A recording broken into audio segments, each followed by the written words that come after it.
Welcome to another episode of Should You Take That Case with your host, Lisa Wade, your friendly neighborhood legal nurse consultant, owner of Wade Nurse Consultants, and creator of our private LinkedIn community, the Attorney Medical Record Resource Group.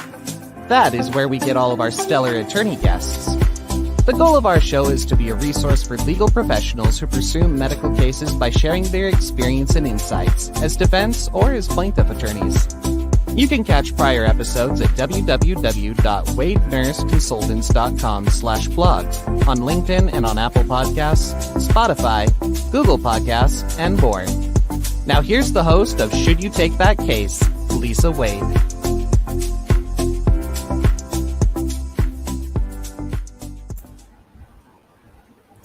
Hello. Welcome to a brand new Medical Monday and a brand new episode of Should You Take That Case. It's wonderful to have you here. And what we do, our goal on this show is to be a resource for legal professionals like yourselves who pursue medical cases by sharing their experiences and insights as defense or as plaintiff attorneys. I am your host, Lisa Wade, owner of Wade Nurse Consultants. I am a legal nurse consultant, and think of us when you have those tons of medical records that you need translated into normal human language, understood easily by judges and juries. I'm also the creator of the Attorney Medical Record Resource Group. That's where all of our wonderful attorney guests come from. And we use this as an opportunity to get to know one another. And we're doing that today with our guest, Jim Coogan. But before we bring Jim out here, I just like to travel over to the chat. And anybody visiting us live today, put an A in that chat if you're an attorney, put a P if you're a paralegal, and L if you are a legal assistant. But if you are part of a group near and dear to my heart, Women-Owned Law, put a W in that chat. I love Women-Owned Law. It is a groundbreaking group created to connect and advance women legal entrepreneurs. So if that is a group, it sounds like you can get behind. Visit us at womenownedlaw.org.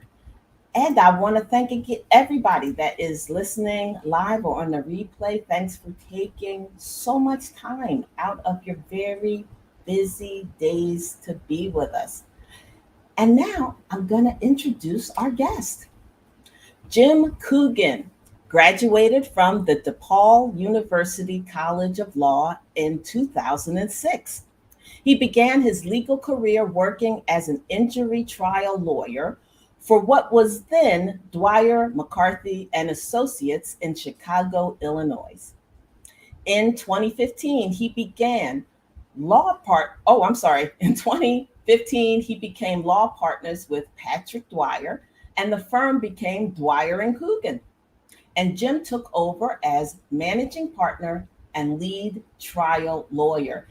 Now, in 2022, the title and the firm changed again, as it is now called Coogan Gallagher, a 3-person trial lawyer group in Park Ridge, Illinois, just outside of Chicago. And over the years, Jim has tried several medical cases to verdict, as well as construction and transportation cases. And now I bring to you, Jim Coogan. There you are, almost there, Jim. Almost. As soon as I can unmute you, you'll be there.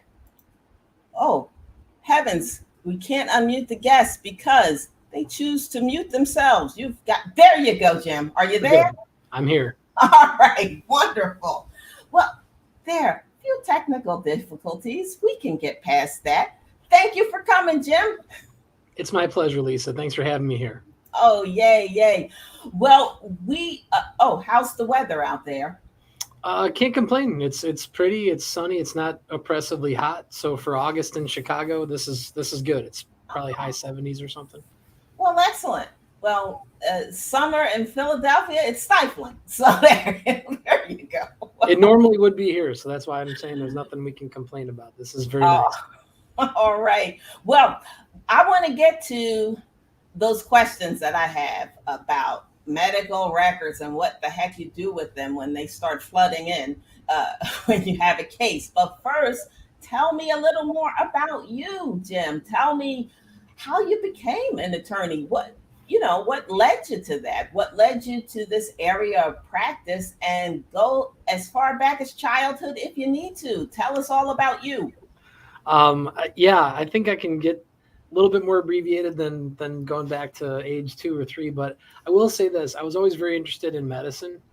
So at some point in time, when in my other thoughts about what I might do with myself and with my life, I also really enjoyed words and conversation and argument and sort of the building of good language and trying to come up with something persuasive. So it seemed like it might be a good fit to head towards law school and then use my interest in medicine as really kind of the cornerstone to this, because as an injury lawyer, we do handle cases where we're alleging that a doctor or a medical facility or a nurse was negligent. But even if the case doesn't have to do with underlying medical care, every single one of our clients is somebody who had some level of medical treatment. The most basic traumatic events where it's just emergency room care and maybe a little bit of follow-up, compared to something where the person has catastrophic injuries and they've got something spinal that's causing paralysis or something else that's led to systemic infections. I mean, for all of these situations, there's a lot of medical records to look at. There's medical issues that need to be understood. So the idea of becoming a trial lawyer and working for, admittedly, I'm partial to the underdog and the little guy, becoming a plaintiff's trial lawyer and bringing in that interest in medicine and also being able to advocate on behalf of people was a way to do all those things in one profession. Oh, well, it sounds like fairness is your thing, and debate has been your superpower. I hope so. I mean, I'm still working on it. It's always a work in progress if you're doing it right, but I'd like to think that some of that's true. Yes. All right. Well, it sounds like an excellent journey. Now we're to that spot where you're going to tell me how you choose your cases. What makes one case a better case over another, or what makes some cases no cases at all? How do you choose? Well, I mean, it really has to start with two things. One is, what treatment did the person actually have, which gets us to, I'm sure, what we'll be talking about a little bit more is the records themselves. What is the treatment? What do the notes say about what happened? And then it's the strength of that evidence and what that case is about. So most people don't really think about it this way, but if you are injured in some sort of case, car crash or a fall somewhere, your medical treatment is now evidence. I mean, it's just not how you normally think of it. You think of going to the doctor for an illness or to manage some kind of chronic condition, or goodness, God forbid, you end up at the emergency room because something serious is really going on. But in the context of a claim, now we're turning this into a claim that an injury was caused by something. It's all evidence. So we need to know what those records say. We need to get them. We need to look at them. We need to try to get an understanding of how strongly they support that something was connected to whatever happened. If it's a car crash and those initial notes talk about the connection between a crash and now the person's got some diagnosis of a back condition or something else, well, that's a huge step in the right direction. Those are the basics that if you don't have that, you're not going to have a very good case, because your opponents will find those things and say, look, this is when the guy went to the emergency room and the first thing that happens doesn't say a thing about a crash. That could be a problem. So at the end of the day, it's really about when we're trying to take any kind of case, and particularly a medical case, we really can't get anywhere without the records themselves. And then the next step is having some knowledge and experience about what those things mean and what they show.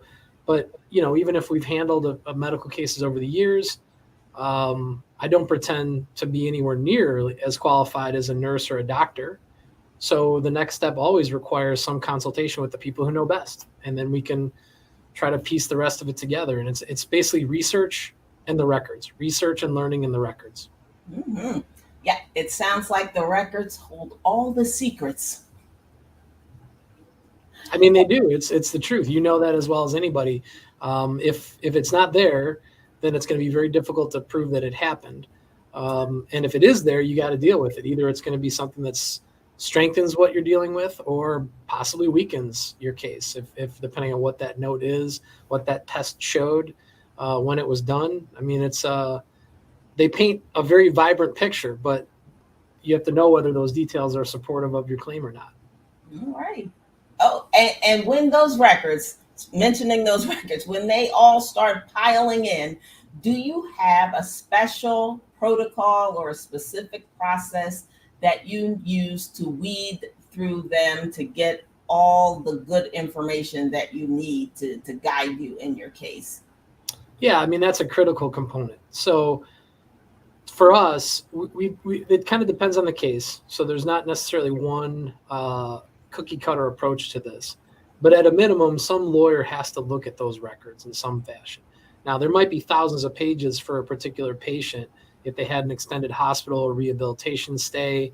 But, so there are situations where we may engage someone like Lisa Wade to help compile some of those things, abbreviate them, and maybe help find important nuggets, because one person's set of eyes sifting through things, you might miss something. So even just having a learned second set of eyes is critical.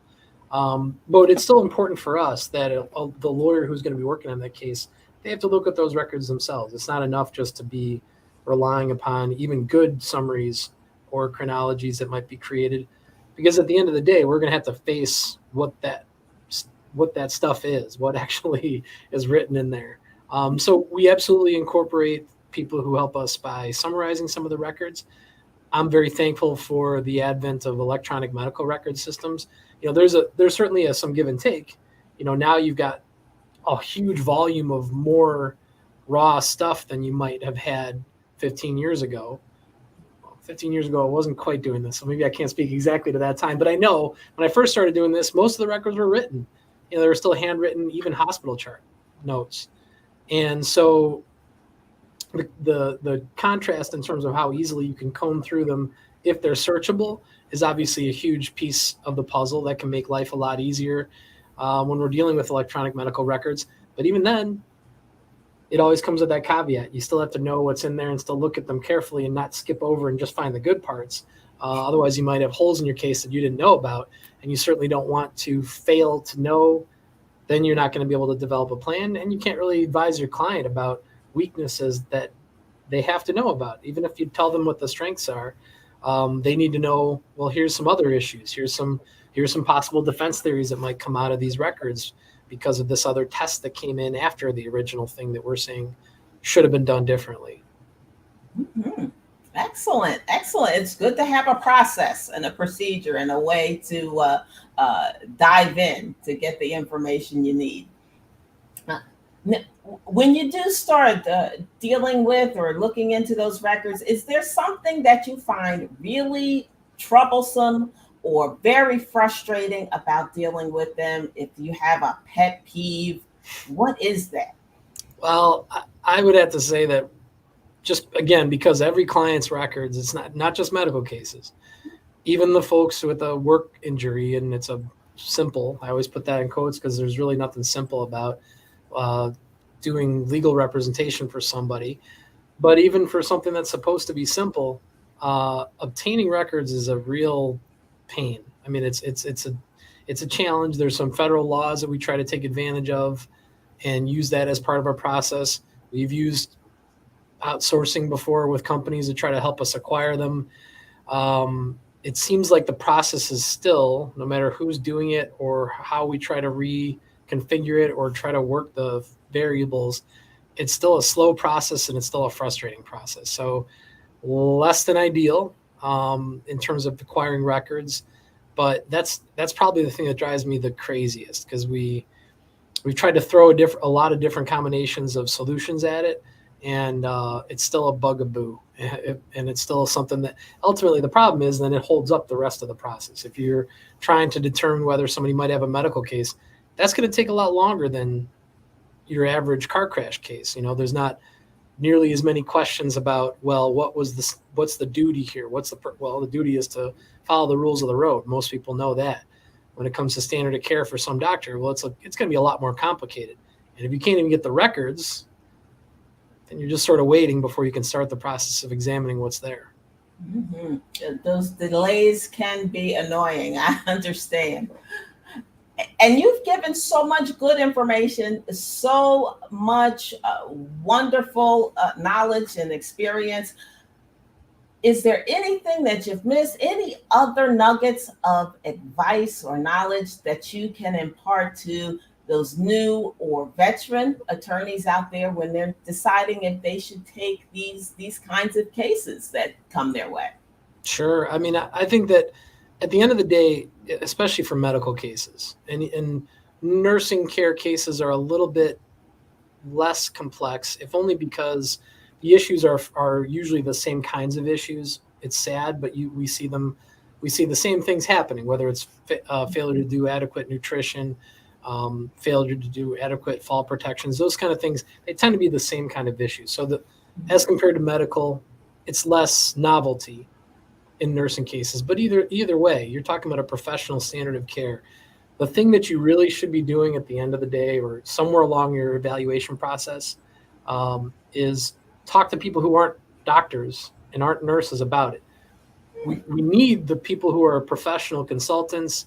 We need an expert cardiologist or neurologist or whatever the profession is, just to have the sufficient evidence, to have an expert who says there was a breach of the standard of care. That's principle. But if you can't explain your case in a way that makes sense to somebody who isn't in the profession and isn't a lawyer, well, you could be setting yourself up for failure, because if it doesn't make sense to a regular person, then it's not going to make sense to the jury. Uh-huh. And you'll be unable to settle that case and later on try that case, and you'll be wondering, why did I take this case? If that's where you find yourself at the end of it. So make sure that you're if you want to take it, that means you're buying this thing, and you want to try to be able to communicate it to each type of audience. And if you can, then you probably have a fighting chance to win. Mm-hmm. That does sound like good advice. Be able to explain your case to regular folks. I think it is. I try to follow it as much as I possibly can. All right. Excellent.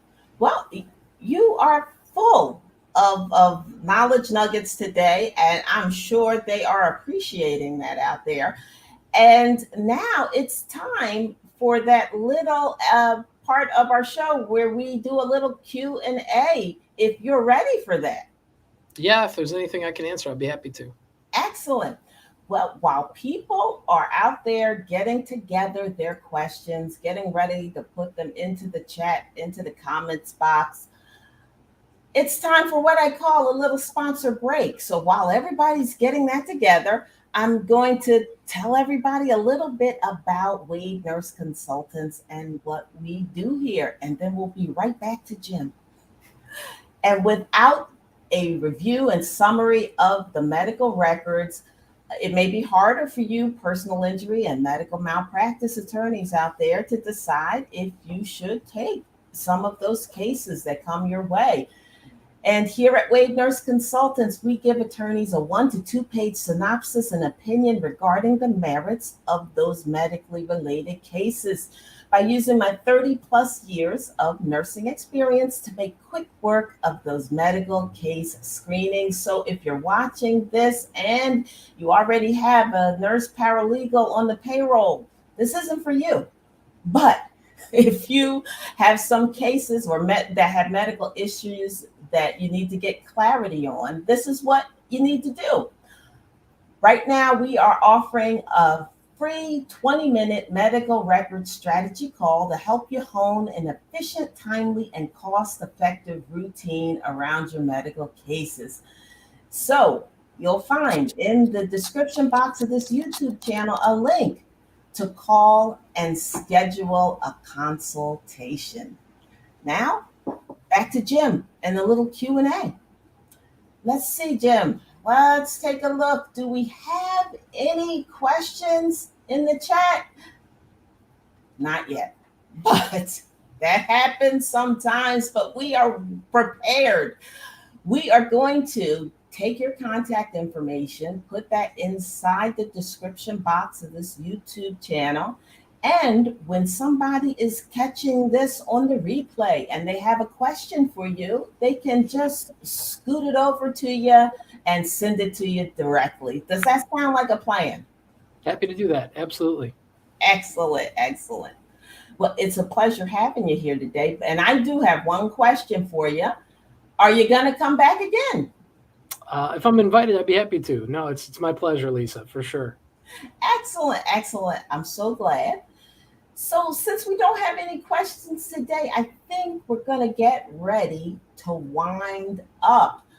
And let me just give everybody a few reminders. If you're out there and you have any legal nurse consulting kind of questions, just reach me at lisa@wadenurseconsultants.com. Just email me or visit at wadenurseconsultants.com, our website, and just put those questions you have for me, and I'll answer them right in there.